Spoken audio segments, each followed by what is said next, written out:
Gall में test match जारी है जिसमें शिखर धवन ने धमाकेदार पारी खेली। इसके अलावा चेतेश्वर पुजारा भी शतक लगा चुके हैं। टीम इंडिया के कैप्टन विराट कोहली वो बड़ा स्कोर नहीं बना सके इस टेस्ट मैच में। और साथ ही साथ हम बात करेंगे विमेंस क्रिकेट टीम की, जो कि भारत लौट आई है और भारत लौटने पर विमेंस क्रिकेट टीम का जोरदार स्वागत भी हुआ। इसके अलावा बात टेनिस स्टार सानिया मिर्जा की भी करेंगे, जिन्होंने मिताली राज की जमकर तारीफ की। लेकिन बात गॉल के गब्बर की करेंगे, यानी कि शिखर धवन की, जिन्होंने जबरदस्त धमाका किया। हमारे साथ स्टूडियो में मौजूद है हमारे क्रिकेट एक्सपर्ट मनिंदर सिंह, उनके साथ हम बातचीत करेंगे। लेकिन गॉल में अगर कोई हीरो था तो वो है शिखर धवन, जिन्होंने पहले ही दिन जबरदस्त धमाका किया।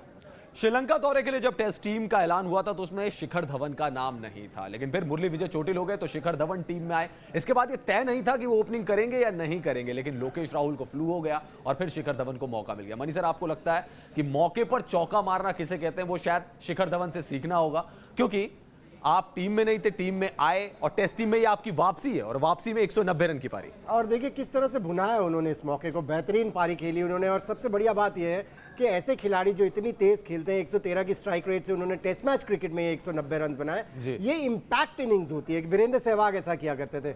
जब वीरेंद्र सहवाग टीम में थे, क्यों इंडियन टीम फॉरेन दौरे पर जाकर जीतती थी? क्योंकि वो तेजी से रन बना के देते थे और अच्छी पिचेस के ऊपर आपके बॉलर्स के पास ज्यादा वक्त रहता था, क्योंकि आप जल्दी डिक्लेयर कर सकते थे। और ये फायदा होता है इस तरह के खिलाड़ियों का। क्या ये भी बता रहा है कि श्रीलंका की गेंदबाजी बिल्कुल बेजान थी? जैसे ही नई गेंद पुरानी हुई, कुछ दम नहीं रह गया था इस गेंदबाजी में और ऐसा लग रहा था कि शिखर धवन वनडे क्रिकेट खेल रहे हैं या टी20 क्रिकेट खेल रहे हैं। देखिए, वो टेस्ट मैच में ऐसे ही खेलते हैं। उनको मुझे नहीं लगता है ज्यादा फर्क पड़ता है, चाहे वो टेस्ट मैच खेल रहे हैं चाहे वो वनडे खेलते हैं।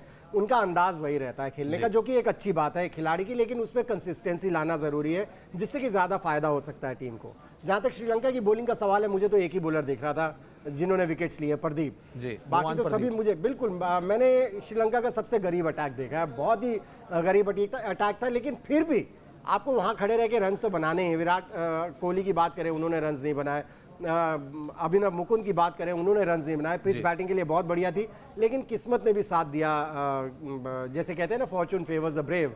तो एक जीवनदान सिर्फ उनको मिला 31 रन पे और उसके बाद 190 रन की पारी। लेकिन आपको लग रहा है मनी सर की अभिनव मुकुंद ने उन्होंने चांस खोया? क्योंकि पिछले बार भी उनको चांस दिया गया था, फिर भी नहीं चल पाए थे। प्रैक्टिस मैच में भी खाता नहीं खोल पाए थे और आज सिर्फ थोड़ा सा पेशेंस दिखाना था, आधे घंटे 1 घंटे वहां दिख जाते तो शायद रन भी बन जाते। देखिए, मुझे कहते हुए अच्छा नहीं लगता, लेकिन मुझे वो इंटरनेशनल क्लास के प्लेयर लगते ही नहीं है, कभी भी नहीं लगे थे। मैंने कल भी ये बात कही थी कि मुझे उन पर भरोसा नहीं है। लेकिन टीम मैनेजमेंट ने कहा कि वो 2 ही ओपनर्स हैं तो उनको उनके साथ ही जाना पड़ेगा। अगर मैं होता तो शायद कन्विंस करने की कोशिश करता कि रोहित शर्मा के साथ ओपन करें, क्योंकि मुझे नहीं पता कि कैसे कॉन्फिडेंस आ रहा है अभिनव मुकुंद के ऊपर।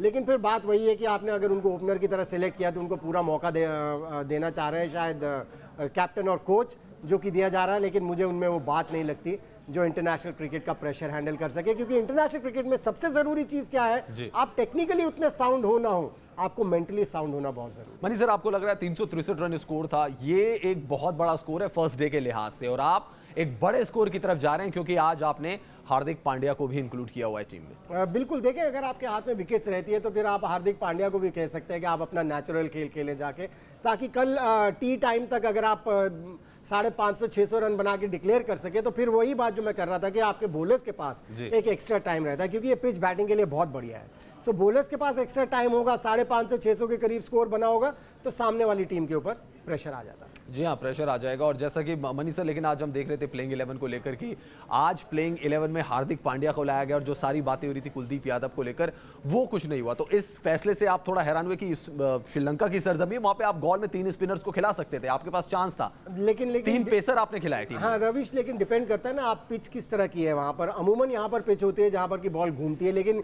ये आज हमने जो पिच देखी है, ऐसा लग रहा था खूब रोल की गई है, अच्छी बैटिंग पिच है, उसकी वजह से मुझे लगता है हार्दिक पांड्या को मौका मिला है और कुलदीप यादव को मौका नहीं मिला। इंतजार करेंगे कि टर्निंग ट्रैक्स मिले, क्योंकि कुलदीप यादव को भी आप अगर शुरू में खिलाते हैं, जो ट्रैक हेल्पफुल मिले, उस पर विकेट्स मिलेंगी तो उनका कॉन्फिडेंस बढ़ता चला जाएगा और फिर वो अच्छी पिचेस के ऊपर भी उसी तरह से बोलेंगे। चलिए, बात हमने शिखर धवन की बात एक और बल्लेबाज की करेंगे जिन्होंने शतक लगाया है गॉल टेस्ट में। एक बड़ी पार्टनरशिप बिल्ड की वहां पे शिखर धवन के साथ और कह सकते हैं कि एक प्लेटफॉर्म तैयार किया है टीम इंडिया के लिए। बात चेतेश्वर पुजारा की हम कर रहे हैं, टेस्ट स्पेशलिस्ट हैं और लगातार दमदार पारियां खेल रहे हैं टीम इंडिया के लिए। मनी सर, शायद मुरली विजय हो, चेतेश्वर पुजारा हो, ये खिलाड़ी समझ चुके हैं कि इनको टेस्ट क्रिकेट ही खेलनी है और शायद उसके लिए हमेशा तैयार भी रहते हैं कि जब मौका मिलता है कोई बड़ी पारी खेलते हैं? मुरली विजय का जहां तक सवाल है, मुझे लगता है अगर वो अप्लाई करे तो वनडे क्रिकेट और 20 ओवर्स की क्रिकेट भी खेल सकते हैं, लेकिन वो तो चेतेश्वर T20 वर्ल्ड कप भी उन्होंने खेला था, लेकिन बाद में शायद चेंज कर लिया अपनी बैटिंग स्टाइल।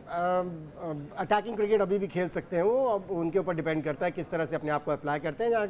लेकिन जहां तक चेतेश्वर पुजारा का सवाल है, इन्होंने अपनी गेम के ऊपर बहुत काम किया है, क्योंकि इनको एक बार ड्रॉप कर दिया गया था टीम से, क्योंकि इनका स्ट्राइक रेट इतना धीमा रहता था 25 से 30 के बीच में कि गेम को बिल्कुल डेड कर देते थे। अभी भी अट्रैक्टिव नहीं लगते हैं, लेकिन इफेक्टिव बहुत हो गए, क्योंकि आज भी लगभग 60 की स्ट्राइक रेट से उन्होंने रन्स बनाए। लेकिन एक एडवांटेज इस तरह के प्लेयर्स को ये मिलता है, जब सामने शिखर धवन खेल रहा हो जो इतनी तेजी से खेल रहा हो, तो फिर ऐसे खिलाड़ी के ऊपर प्रेशर भी नहीं आता है। लेकिन चेतेश्वर पुजारा ने निश्चित रूप से अपनी गेम के ऊपर बहुत मेहनत की है, वो पता चल रहा है। एक चीज और मनी सर, जो हमने चेतेश्वर पुजारा की बल्लेबाजी में देखी है कि अब शतक या बड़ी पारी के लिए खेल रहे हैं। टेस्ट मैचेस में अगर आपको रन बनाने तो आपको बड़ी पारी खेलनी है। अगर आपको वो मिस्टर रिलायबल या आपको कहते हैं नई दीवार है, उसका खिताब अगर बचा के रखना है तो बड़ी पारी खेलनी होगी, और ये शायद पुजारा समझ गए। नहीं, पुजारा को आती भी है बड़ी पारियां खेलनी की। डोमेस्टिक क्रिकेट में तो उन्होंने बड़े 100 भी लगाए। बिल्कुल, मेरे ख्याल से 3 100 लगाए हुए हैं डोमेस्टिक क्रिकेट में, जो कि बहुत बड़ी बात है, क्योंकि इससे एक चीज़ पता चलती है कि इनको तसल्ली नहीं होती है केवल एक शतक से, और वो एक रिवाज सा भी बन चुका है। शिखर धवन के पास एक आज मौका था 100 लगाने का, लेकिन वो फिर अपने नेचुरल अंदाज में खेलते चले गए। लेकिन ये जो खिलाड़ी हैं ये छोड़ते नहीं है, एक बार पकड़ ले। अगर आप इनका कन्वर्जन रेट भी देखें, 28 बार 50 के स्कोर के ऊपर गए, जिसमें से 12 बार उन्होंने सेंचुरीज लगाई हैं, जो कि बहुत बढ़िया बात है। और ये जो रन बनाने की हंगर है जी, ये खत्म नहीं होती है जी। और मनी सर, शायद एक चीज ये भी दे दी है कि अनिल कुंबले और विराट कोहली ने उनको समझाया था कि आप अपना स्ट्राइक रेट अच्छा रखें।